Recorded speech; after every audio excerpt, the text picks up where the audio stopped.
Welcome to Elements of Design. I'm the flower man Wayne DeBey, and today I want to talk about May holidays. May has a lot of holidays for not only the normal folk, but as a florist you find all sorts of things that you end up doing. You have Mother's Day, the second weekend in May. You have May Day, the 1st of May. You have graduations. You have at the end of May, we have Memorial Day. So it really is a busy, busy month for the average florist. We just kind of keep moving. So I thought I'd start off and show you a little idea on perhaps a May Day basket. And it's actually very hard to find little bitty baskets, something of that scale. And then what you're really doing is an exercise in miniatures.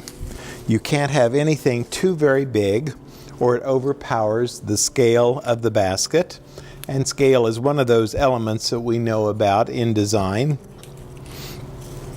that you need to pay attention to. It must be appropriate for where it's going. That's essentially what scale means in my idea, my estimation of it. It needs to be appropriate. So I'm going to put a little bit of Orgonia in here. And I've got just a tiny basket with a little bit of that fresh floral foam, the Oasis.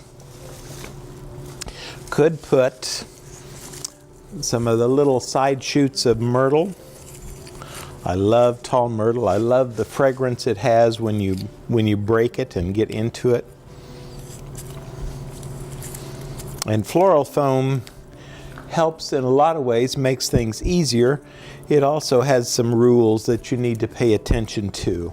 The big one is make sure that you have it fully saturated. Do not try to do your flowers and have your foam have dry spots in it. It will shorten longevity of the fresh flowers, as well as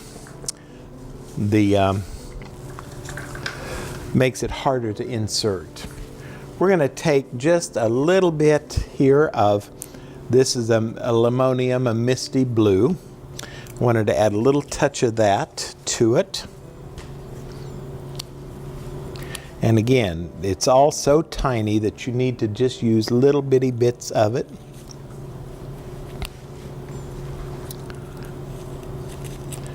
And I'm going to pretty well keep it underneath the handle. When you're designing in a basket, regardless of the size of the basket, it's always, you have a decision. Do you want to keep it under the handle, or do you want to exaggerate it and have it above the handle? In this case, because this is a May Day basket and the old ring the doorbell and run thing, you want to have it fairly small. It needs to be a very diminutive look. And this is a nice, kind of a nice combo, that purple lavender combination with the yellow. It's always a good combination as far as spring and certainly May Day. We could go ahead and tuck, and I have a little bit of the Baronia Heather, and this is one of my favorite springtime blossoms. Generally it's only here for a month or so in the springtime. And it is fragrant. It is a very vivid color. Did a little research on it because I thought, well, I've been using it for years and I thought I knew several things about it. What I learned today was that it is originally an Australian plant. It now is grown in California. They do a lot of things in California that they brought in from other parts of the world. And it does have this short bloom cycle in the spring.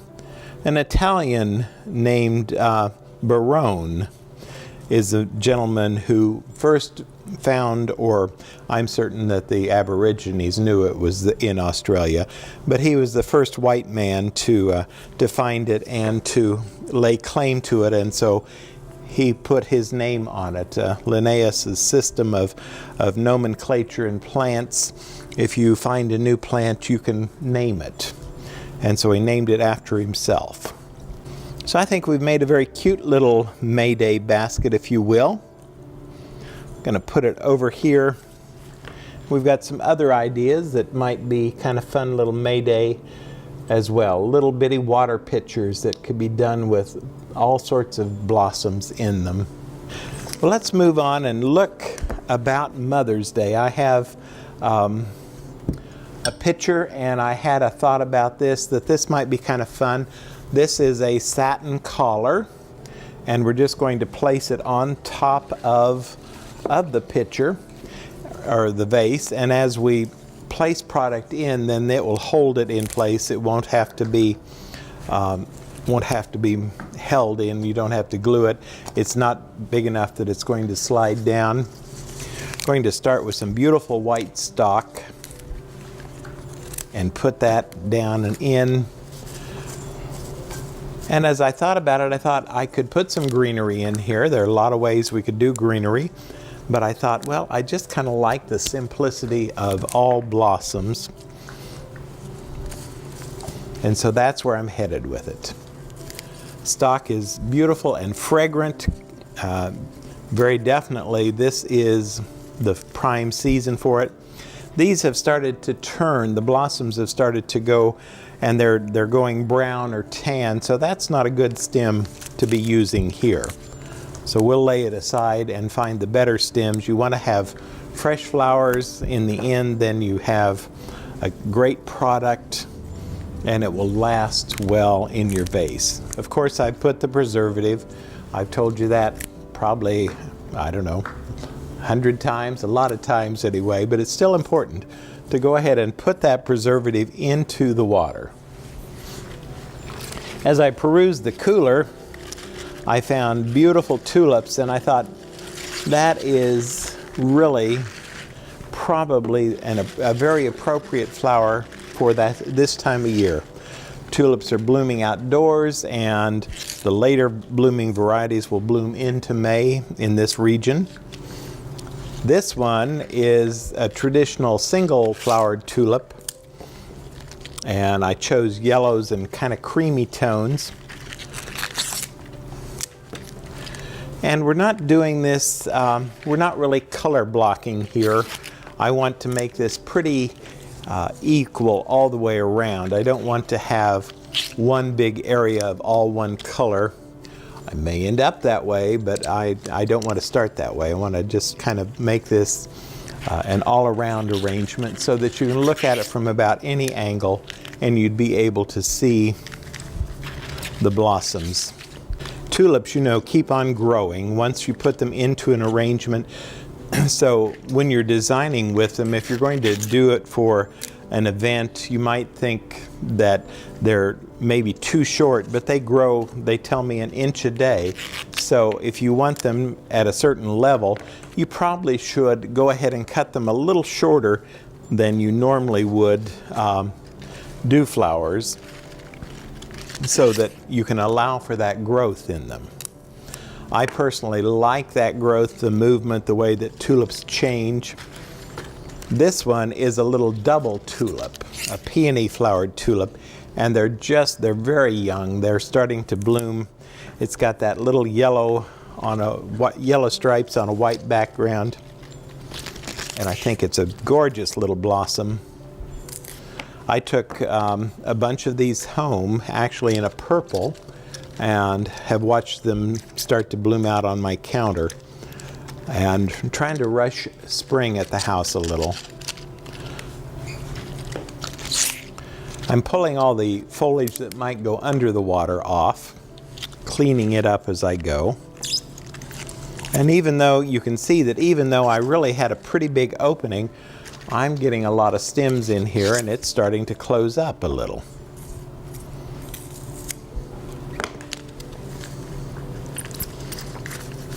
They tell me that you don't really have to cut a tulip when you place it into a vase arrangement, because it will go ahead and draw the moisture, the water, through the stem. However, if it's not the right height, I don't know of any other way to really address that other than just cutting it.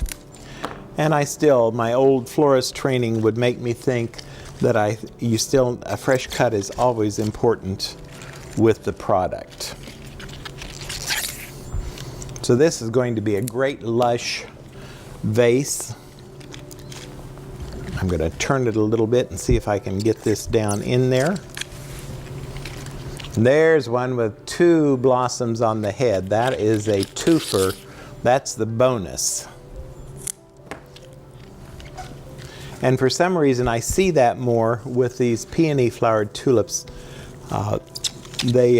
They seem to do that and have that double head more than the traditional single blossom tulip. I've grown them off and on over the years, and I don't find them very hardy in our climate, the peony flowered. They seem to kind of come and go and don't really come back very well. So I don't have any of them at the house right now. I'm going to come in with my Alstroemeria, and I want to come under here and kind of in between the other flowers at the base of it. I want this neck of Alstroe to show. Alstroe will go ahead and open up nicely. It will keep blooming out, but it won't grow and elongate a whole lot. Both the tulips, as I said, and the stalk tend to grow and stretch a little. So this will maybe create a nice base even after the arrangement is out for several days. It's always important to go ahead and clean the bad foliage off. If you see something that isn't pretty, don't put it in an arrangement. It doesn't get better with age. So there we have a very pretty, very traditional round bouquet. And it has this collar underneath it. I'm going to go ahead and pull it out, get my towel here. I'm going to pull this out so I don't have water over everything. And I'll let you see on the back side we've got this collar, and it's almost like a hand-tied bouquet with that collar. It is holding it in place, and so then I can drop it back into the vase. This would also make it very easy for you to go ahead and pull it out, give the stems a little clip, add some fresh water, some fresh preservative after a few days. So just a thought on an idea for perhaps Mother's Day, or really just about any time would work as long as the tulips are in season. I also thought I haven't really done much in permanent for a little while, so today we're going to work on a permanent arrangement.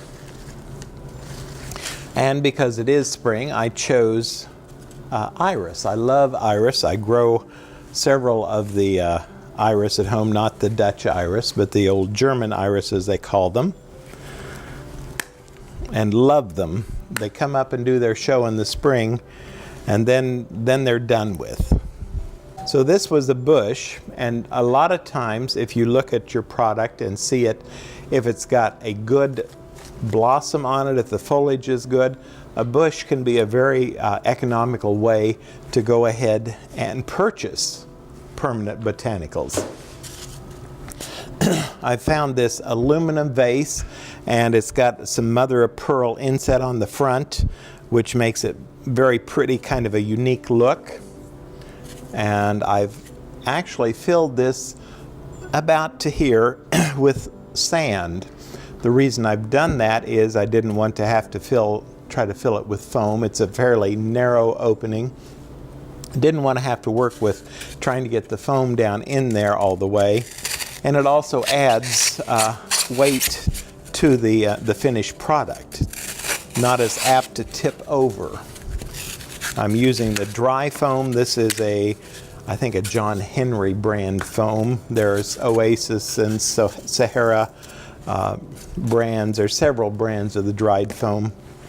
And this you do not soak. Do not try to soak. Number one, it won't absorb anything. And number two, you'll just make a big mess. So I'm going to come in and skim a little off the sides so that it will go down in.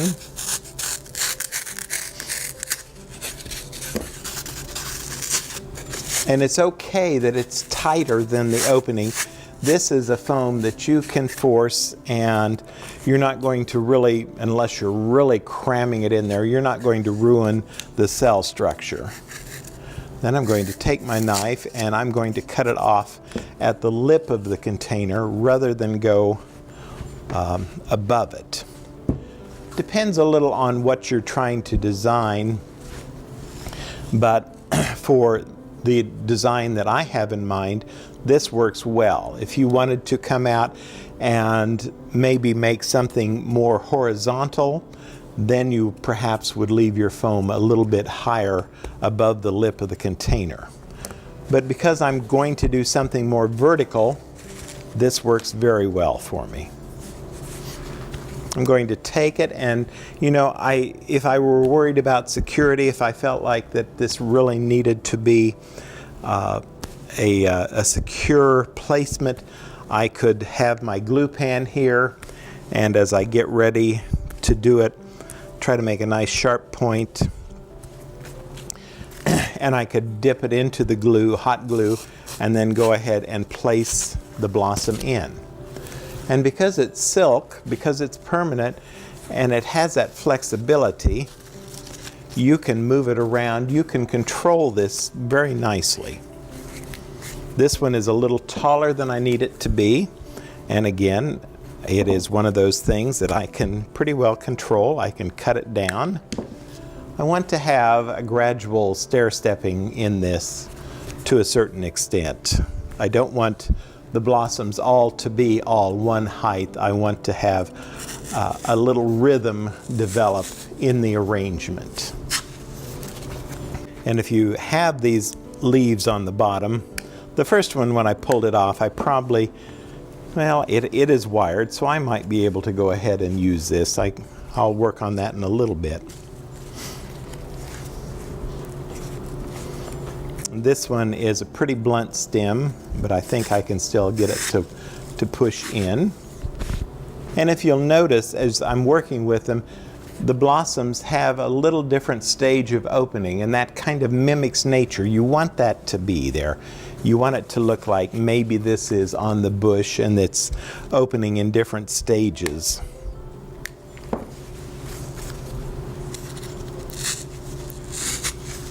You can hear that crunch as I shove it in.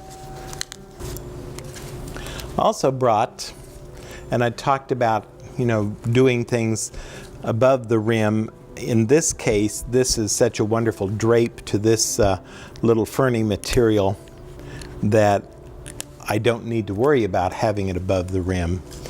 If I were concerned about my mechanics showing here, I could take a little bit of Spanish moss, or you could take green moss for that matter. I don't think that I need to do that in this case. I think that I will have enough material to cover the mechanics.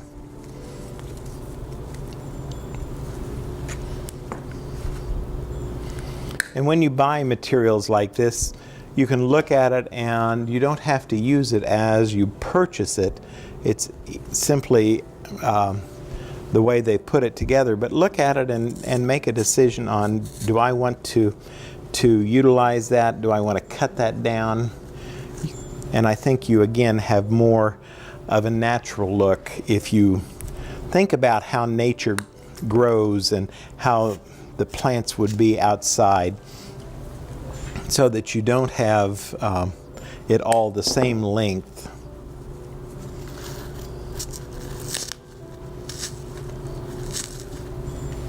So this has a wire in the stem, but it's because I pulled it off, it's got kind of a bunch of fabric, if you will. So I'm going to try to come in.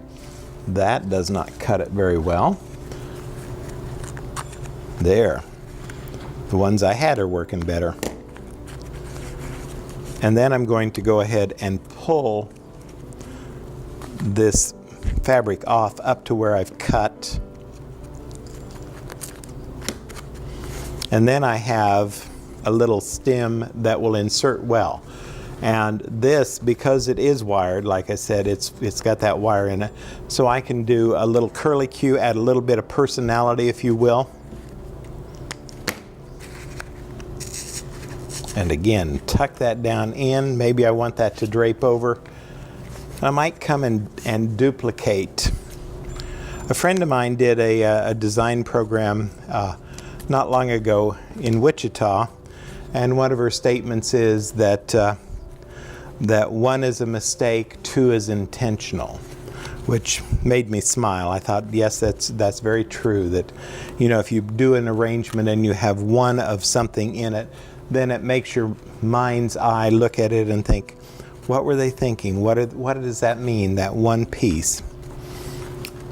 Maybe you don't think that, but as a florist, I look at it and I think that. So I'm trying to be intentional here with this today. I'm going to do 2 of these leaves off to the side.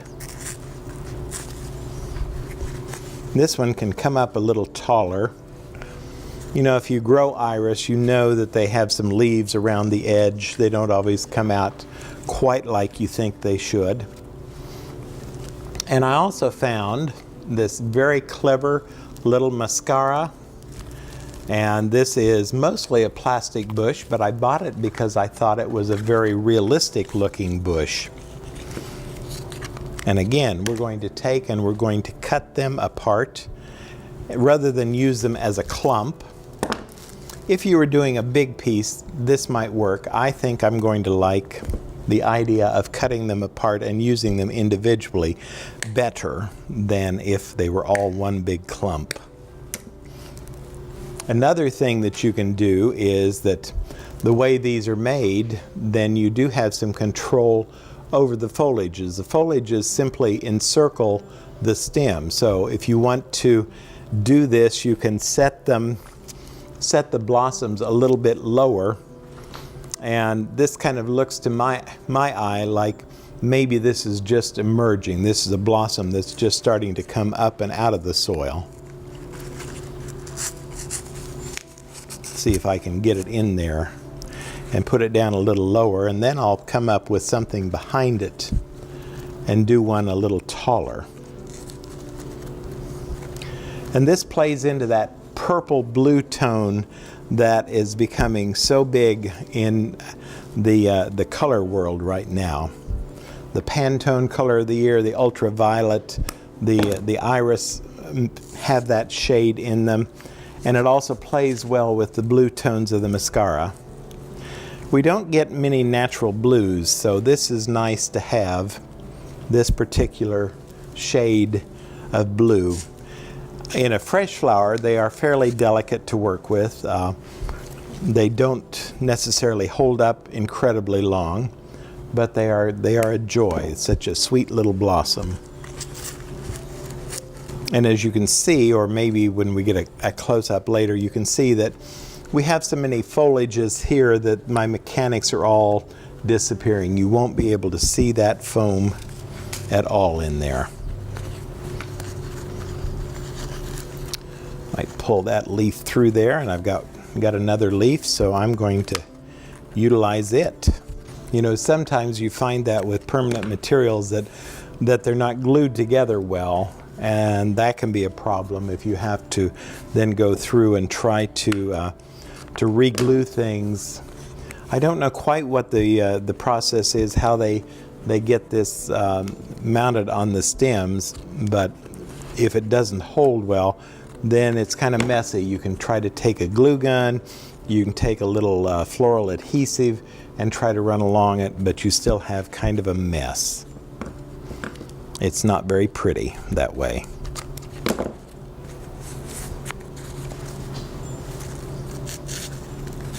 So come and kind of tuck that in.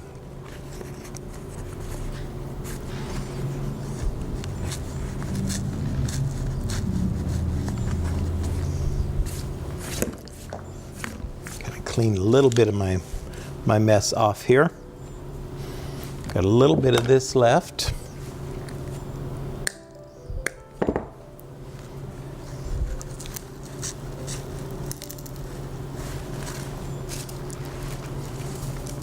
And I might use one more piece of this and try to bring this up a little bit taller into the arrangement.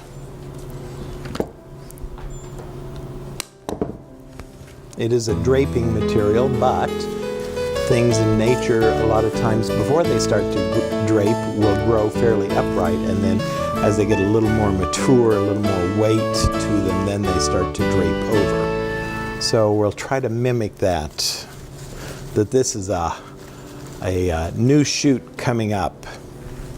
Let's take a look and see where we are here. Since I've been doing this from the back side, I'll take a look in the front side and see what I think, if I like what I've created or not. So I think we have a nice basic design here that could be used a lot of different places. It is more one-sided. There is a little bit of interest on the back, but it is pretty much one-sided. What I could do to add a little more drama to this, I found this wonderful little permanent birch branch at a wholesale house, and this is I don't know if you've ever grown the birch. You can grow the river birch, especially.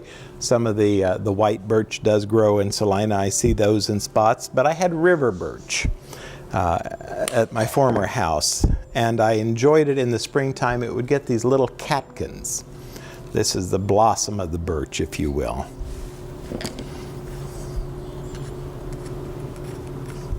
And it would have this kind of this dark brown bark on the river birch, and you would have the little bright green catkins as a contrast to it this time of year. So again, because I pretty well utilized my space on top, I'm going to try to pull this down, make a fairly nice point on this. And this is, it's very good material. It's something that you want to be a little careful with. The old, with a knife, you should never pull into you. And I know it probably looks like I'm doing that. What I've taught myself over the years is I'm pulling along and beside. I'm not pulling into my thumb, I'm pulling along the edge of my thumb. That way I don't have shortened hands at the end of a busy season. Ah, and that one's just going to toss right in there.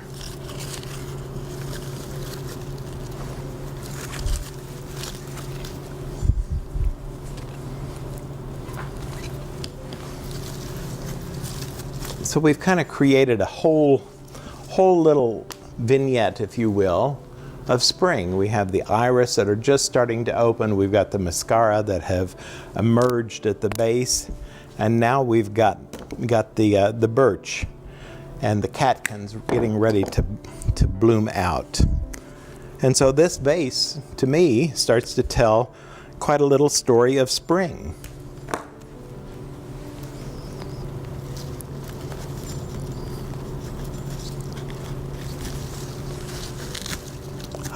There we are. And again, we can pull that out, move that around a little, put that where we want it to.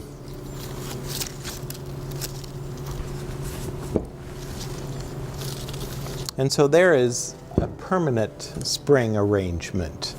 This is something that, like I said, is more one-sided, would be great on a foyer table, might be something that you would use against a wall on a bookcase or something like that, might be more appropriate.